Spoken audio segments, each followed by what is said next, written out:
At ito, dahil dito sa impeachment mga kababayan, nasasabi kong more to gain kasi yung mga taong nagdududa kay VP Sara, kapag ma-explain niya yan dyan sa impeachment trial, most likely maniniwala at magiging supporters ni VP. Okay. Magandang araw po sa inyong lahat and welcome po ulit dito sa ating Yutang Tabunan PH channel mga kababayan. Nandito naman po tayo para sa panibagong reaction video ngayon. Ngayon po ay May 21, 2025 at araw ng Miyerkules. At ito mga kababayan, anong pag-uusapan natin ngayon? Ito yung katanungan natin mga kababayan. PBBM gusto nga ba talaga makipag-reconcile? Or nanginginig na sa takot sa mga galawan ni VP Sara? Yan yung pag-uusapan natin ngayon mga kababayan kasi nako,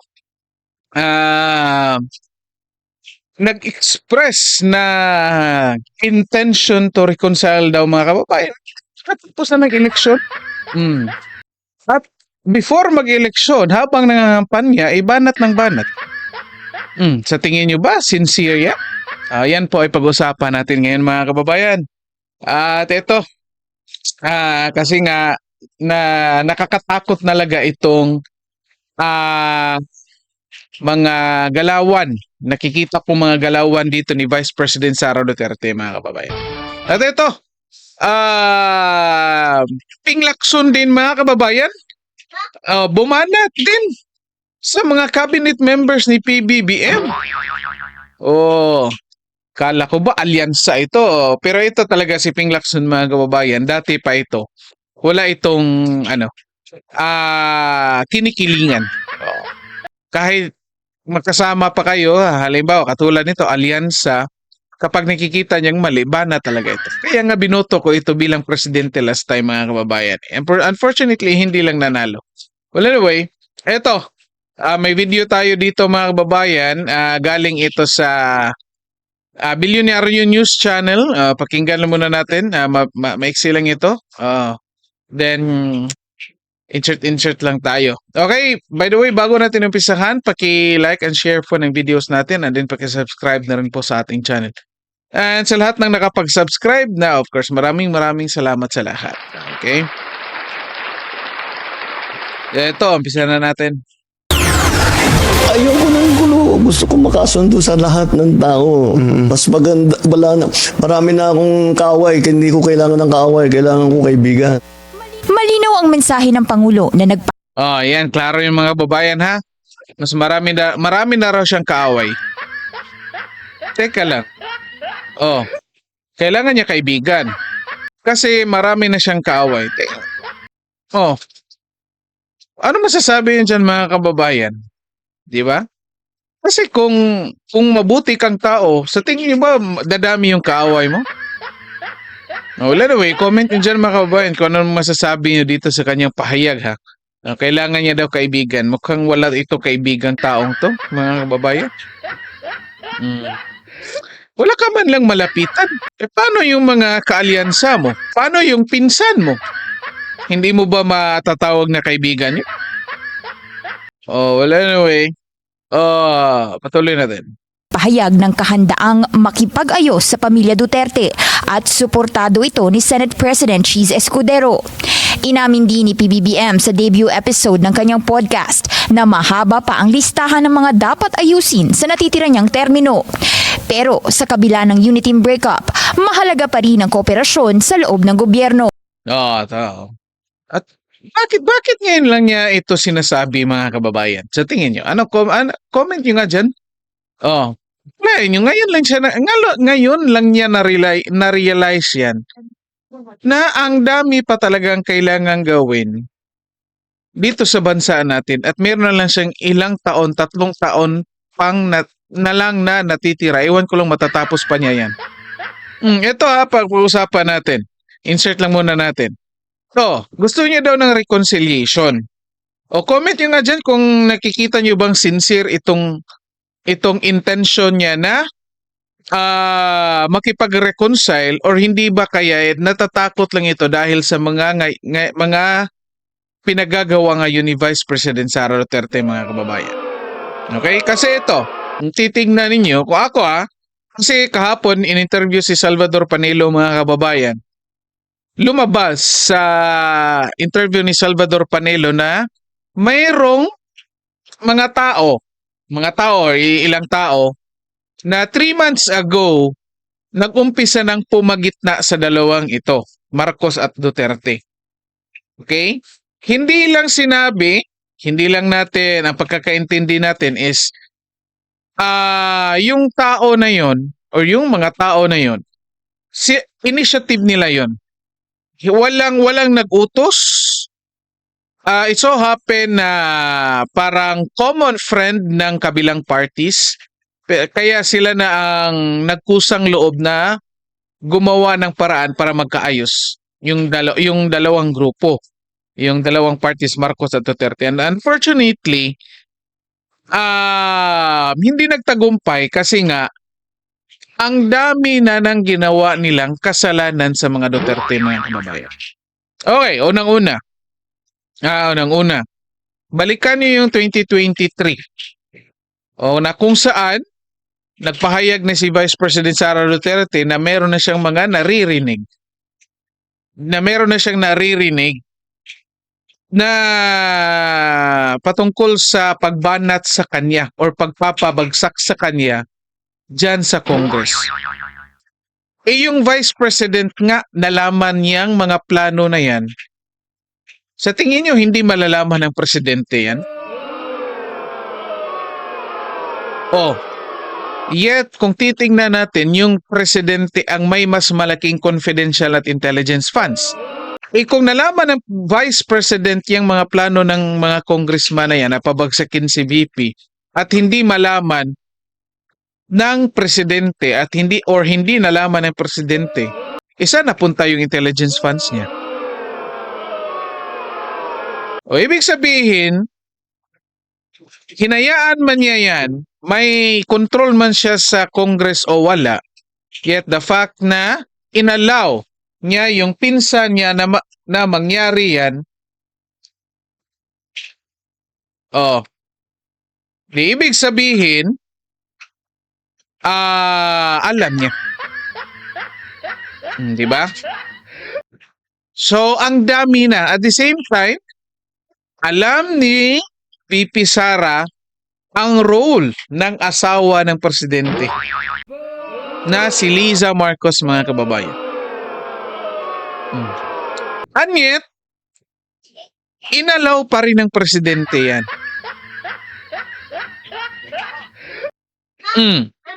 So, anong masasabi nyo ngayon? Iilan lang yan sa mga kasalanan ni PBBM, ha? Hindi ko sinasabi dito, mga kababayan, na hayaan na lang kung may nagawang kasalanan si VP Sara, ay hayaan na lang para lang hindi masira yung relasyon nila. Hindi ko yan sinasabi. Pero, kung titignan ninyo, mga kababayan, yung inaakusan nila kay VP Sara, naku, ang layo, mga kababayan. Ang layo-layo sa totoo, mga kababayan. Okay? Kaya nga nakakatakot na itong mga galawan ni VP Sara, mga kababayan, kasi nga gusto niya nang matuloy. Gusto talaga niyang matuloy itong impeachment trial kasi ito lang yung venue nakikita niya na kung saan pwede niyang sagutin lahat ng mga katanungan ng mga kongresista at mga tao na nagdududa sa kanya. Wala siyang ibang venue. Kasi kung sasagutin niya yan sa Congress, nako, alam naman niya kung anong mangyayari. Alam naman niya kung anong gagawin ng mga kongresista. Di ba? Anyway, ito, pagpatuloy muna natin. Then, insert lang tayo, mga kababayan. Magko-confess ako dito. Kaya ako, laging akong bukas sa ganyan.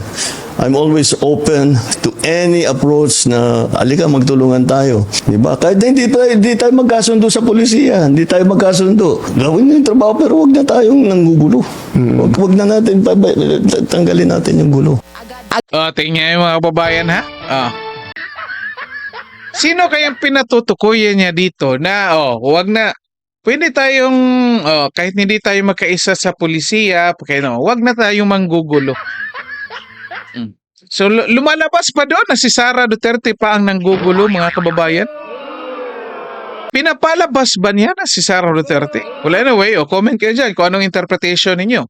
Kasi, nakikita ko na mukhang pinapalabas niya na kahit hindi sila makasundo ni VP Sara sa mga pulisiya, basta wag lang manggulo si VP Sara. Di ba? Kasi kung titignan natin mga kababayan, kung talagang sincere itong gusto ni PBBM dito na reconciliation, number one, bakit mo ipinadaan sa podcast? Bakit nagpa-podcast ka pa? Di ba? Bakit mo pa pinadaan dyan sa tanong-tanong? Bakit nagpaparinig ka pa? Kung talagang gusto mo ng reconciliation, kung totoo lang talaga, kung sincere, kaya nga nasasabi ko dito mga kababayan, hindi ito sincere. Pinaano lang niya ito kasi mukhang natatakot na itong si PBBM mga kababayan. Pinagpaparinig lang siya ngayon para kung talagang kakagat yung kampo ni VP Sara or ng mga Duterte, mukhang masisafe yung kanyang administrasyon. Kasi kung talagang sincere ka, hindi mo na dapat yan pinadaan sa podcast. Ikaw na mismo nag-approach. Di ba? Which is, yan naman talaga ang laging sinasabi ni VP Sara dati pa na hindi ang mga Duterte ang problema ng bansa. Ang palaging sinasabi yan ni VP Sara, hindi ka kasi nakikinig. Yan tuloy. Kaya nga, again, mga kababayan, comment nyo dyan kung ano nakikita nyo dito. Ako, nakikita, hindi ito sincere. Kasi ito, posibleng tinanong lang, ang tanong lang naman, open ka ba? Pwede namang open, pero hindi talaga 100% na gusto mo. Okay? Pwede namang open, pero di mo talaga gusto. Openness lang naman yung tinanong, di ba? Iba naman kasi yung gusto mo ba makipag-reconcile. Iba naman yun. Ito open lang naman. And ito pa, may hirit pa. Mukhang sinasabi niya na basta di lang manggulo daw. Okay lang magkaiba ng pulisya, basta hindi lang manggulo. Kalain nyo? May hirit pa. Ito, patuloy muna natin. Agad na suporta ni SP Cheese, it's time to build bridges, not burn them. Ang reconciliation daw ng Pangulo, isang paalalang dapat mauna talaga ang kapakanan ng taong bayan bago ang personal differences at partisan disputes. Wake-up call na rin daw ang resulta ng midterm elections para sa unity sa gobyerno na halos balanse ang winning composition sa pagitan ng Duterte at Marcos slates habang dalawa ang galing sa oposisyon. Pero para sa long-time ally ng mga Duterte na si Senador Bato de la Rosa, ito naman mga kababayan, ito si Cheese. Wala naman. Ngayon, pinapalabas nila yan mga kababayan na gusto ni PBBM. Again, ang sinasabi ni PBBM dyan sa podcast mga kababayan ay openness ha. Openness lang, hindi gusto. Pero ngayon, ang pinapalabas ng media, ng mainstream media mga kababayan ay gusto daw ni PBBM. Para, anong mangyayari nito? Para kapag kumagat yung mga Duterte dito at sabihin nilang ayaw nila, sisirain na naman nila yung mga Duterte. Sasabihin na naman nila na gusto na nga ng presidente makipag-ayos, ayaw ninyo. Ang ending nito nakikita na natin ang future script ng mga mainstream media nito mga kababayan or future script ng kampo ni PBBM dito. Okay, again, linawin lang natin. Ang sinasabi dito ay openness lang. Okay? Pwede din naman sabihin ni VP Sara na open din naman siya, pero hindi mo na ngayon. Kasi ito, tingnan natin ang sabi dito ni Bato de la Rosa, mga kababayan. Rosa, kailangang patunayan ito ni PBBM. Tila may trust issue na siya sa Pangulo kasunod ng pag-aresto at pagsuko kay FPRRD sa ICC. I don't know dahil may experience ako sa kanya na sinabi, ibang ginawa. So, mahirap ako makapag-sabi kung sincere siya o hindi. Sa lalim ng sugat na in-inflict nila sa amin, I think kailangan talaga ng extreme sincerity. Kung siya raw ang tatanungin, ayaw din niya matuloy ang impeachment trial ni Vice President Sara Duterte. Pero handa pa rin naman siyang gampanan ng pagiging senator judge. May umuugong ng Duterte block sa Senado na ayon kay De La Rosa, may 5 mga senador ngayon. Kasama na riyan ang presidential sister na si Senadora Amy. Di raw sila actively recruiting, pero dagdag ni De La Rosa, di raw dapat sila baliwalain sa impeachment. Praying and hoping naman si Senator Oh, okay mga kababayan. Ito sinasabi ni Bato de la Rosa, mga kababayan. Agree ako dito. Na kung saan ibang sinasabi, ibang ginagawa ni PBBM. Halimbawa, katulad nito. Open ka makipag-reconcile pero may banat ka. Isa yan sa mga halimbawa dito sinasabi ni PBBM, PBBM tuloy, ni Bato de la Rosa. Okay? At ito, ang dami na talagang ginawa na atraso ng kampo ni PBBM sa mga Duterte. Again, 2023 pa, sinabi ko na yan. Inimpeach nila si VP Sara. Pinadala sa The Hague CPRRD. Illegal yan ha, mga kababayan. Illegally. Walang problema kung legal. Kasi sabihin natin, sumunod sa batas. Pero illegal yung nangyari. Di ba? At the same time, hindi pininindigan yung mga panindigan ni VP Sara patungkol dyan sa pamamahala sa gobyerno, mga kababayan. Na kung saan, ayaw nga ni VP Sara yung mga korupsyon na yan, ng pinsan niya at ng kanyang asawa, yet, hindi pinotektahan si VP Sara. Okay? At ito pa, nag-hire pa ng undersecretary ng PCO na araw-araw bumanat sa mga Duterte. Araw-araw bumabanat sa mga Duterte na unreasonable naman. Halata namang ang daming illogical na mga banat. So ikaw ngayon, kung nasa katayuan kayo ng mga Duterte, sa tingin nyo ba nakikita sincere itong ginagawa ng Pangulo? Of course, hindi nyo masasabi yan, di ba? Ito, nakakatakot talaga. Ito nakikita ko, mga kababayan, natatakot yung si BBM dito sa mga galawan ni VP Sara. Bakit? Ito, number 1. Gusto talaga ni VP Sara na matuloy ito impeachment kasi yan lang yung opportunity na makapagpresenta siya ng lahat ng ebidensya. Kasali na yung mga ebidensya na hawak niya laban kay PBBM Martin Romualdez at Liza Marcos na matagal na niyang sinasabi. Kasi timing lang hinihintay nito ni VP Sara. At nakikita ko dito, mga kababayan, ito nakakatakot talaga. Nasa isip ni VP Sara ngayon na nothing to lose na siya but more to gain. 'Di ba? Bakit? Nothing to lose, walang mawawala. Kasi in the first place, natatandaan niyo, ayaw naman talaga niya maging presidente at vice presidente. Okay lang naman siya, gusto naman niya tahimik na buhay.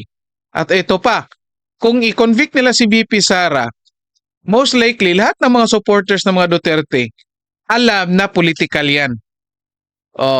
At iisipin nila na katulad na nangyari sa Congress na nagapangan at nagbumoto pabor ma-impeach si VP Sara dahil may bigayan ng pera. Di ba? At ito, dahil dito sa impeachment, mga kababayan, nasasabi kong more to gain kasi yung mga taong nagdududa kay VP Sara, kapag ma-explain niya yan dyan sa impeachment trial, most likely maniniwala at magiging supporters ni VP Sara.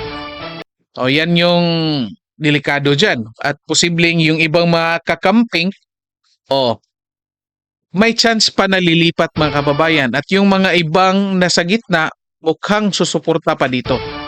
Okay? Kaya nga, kung ako si Martin Romualdez, mga kababayan, o ako si PBBM, as much as possible, pipigilan ko yung impeachment trial. Kasi, ako ang masisira dyan. Kung ako si Martin Romualdez, ha? O, yan yung iisipin ko. At the same time, mas okay na sa akin na hindi ma-explain ni VP Sara yan. Kasi, yung mga tao ay iisipin hanggang sa huli na may ginagawang katarantaduhan si VP Sara. At kapag natuloy yung impeachment trial na yan, makiklear yung pangalan ni VP Sara dyan. Okay? Kaya delikado again. Everything to lose dito, ito, sa kampo ni PBBM, ni Romualdez at ni Liza Marcos, mga kababayan. Oh, everything to lose yan. Wala silang panalo dyan. Oh, patuloy muna natin to. JV Ejercito na may magandang hahantungan ang reconciliation ng Pangulo na pag-iiwanan na raw ang Pinas ng mga karatig na bansa kaya kailangang ma-prioritize ang mga hamong kinakaharap natin ngayon. Oh, di ba? Tingnan niyo mga kababayan, itong mainstream media talaga, pinipressure talaga itong mga Duterte. Oh, kasi kapag sabihin ng mga Duterte na ayaw mo na namin makipag-reconcile or hindi kami open. Sasabihin naman ng mainstream media, nako, ganito talaga, basagulero talaga itong mga Duterte. Gano'n na naman yung ipapalabas nila. Kalaan nyo yan mga kababayan? Isipin nyo yan ha? Matapos kang binugbog ng kaaway mo. Matapos kang binugbog, and then sabihin ng kaaway mo, bati na tayo. Tapos sabihin mo, no, binugbog mo ako, ayaw ko makipagbati. Tapos sasabihin ng mga tao na ikaw yung masama kasi ayaw mo makipagbati. Ganyan yung plano ng mainstream media dito mga kababayan at ng kampo ni PBBM. Patuloy natin. Payo naman ni Senator-elect Ping Lacson, baka weakness kung ituring ng iilan ang reconciliation ni PBBM. Kaya kailangan daw niya ng isang bastonero sa gabinete na strong but well-intentioned habang pinamumunuan ng iba pang opisyal ng gobyerno. Wala pang pahayag si VP Sara tungkol sa Ako agree ako dito sinasabi ni Ping Lacson mga kababayan ha. Ito binanata ni Ping Lacson dito mga kababayan yung cabinet members ni PBBM. Lumabas dito sa kanyang statement na walang matinong cabinet member si PBBM mga kababayan. Bakit? Tingnan nyo. Mula DILG, DOJ, Executive Secretary, sa PCO, wala namang magandang naidulot yun sa pamamahala ni PBBM. Sino bang nag-advise na dalhin si PRRD sa dahig nang hindi mo dadaan sa tamang proseso? Di ba DOJ? Sabihin natin kasali yung Executive Secretary, DILG. Ano bang na-i-advise nila dyan? Di ba? At tingnan nyo, yung mga kasong pina-atras ng DOJ, ano na nangyari ngayon? Edi pinababalik. Yung kaso ni Dilima, yung DOJ naman ang nagpa-atras nung application nung nag-file ng pina-inhibit yung judge kasi estudyante ni Laila Dilima. Pina-atras ng DOJ. Di ba? So ano nangyari ngayon? Yung PCO, nag-hire ng PCO na dapat yung trabaho i-communicate yung mga ginagawa at nagawa ng Pangulo. Araw-araw bumabanat. Yun yung kinakagat ng mainstream media. Di ba? So, tingnan nyo, anong parte ng cabinet members or sinong cabinet members ang may naindulot na mabuti sa kampo ni PBBM, mga kababayan. Ako agree ako dito kay Ping Lacson. Tama ito sinasabi niya. reconciliation. Pero sa huling panayam nito, handa raw siya sa anumang outcome ng paglilitis at matindi niyang hirit. Gusto niya ng madugong labanan. Less than 2 weeks Ako mga kababayan, of course, ang kinakagat ng mga kalaban niya, lalo na yun ni PCO, secretary, undersecretary, basagulera daw. Gusto daw ng gulo. Nako. Ginagawa tayong mga bobo. Oh, sabi din ni Laila de Lima, basagolero daw si VP kasi gusto bloodbath. Gusto daw madugo. Oh. Akala siguro nila hindi naintindihan ng mga Pilipino anong ibig sabihin ni VP Sara, mga kababayan. Oh, akalain niyo yan? Oh, kaka-elect mo pa lang bilang kongresista at hindi yan inilek, hindi ka inilek ha, kundi yung party list mo. Okay? Yet, nakikigulo kaagad. At ginagawa mo pang mga bobo yung mga Pilipino. Di ba?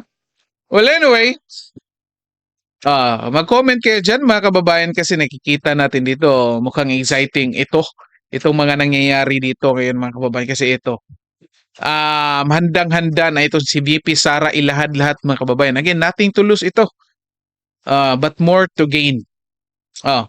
Again, kapag na-impeach, na-convict nila si VP Sara, wala na. Mananahimik na si VP Sara sa kanyang buhay. Iwas na siya sa politika. Pero, yung buong bansa, magsasuffer pa rin sa the same na problema.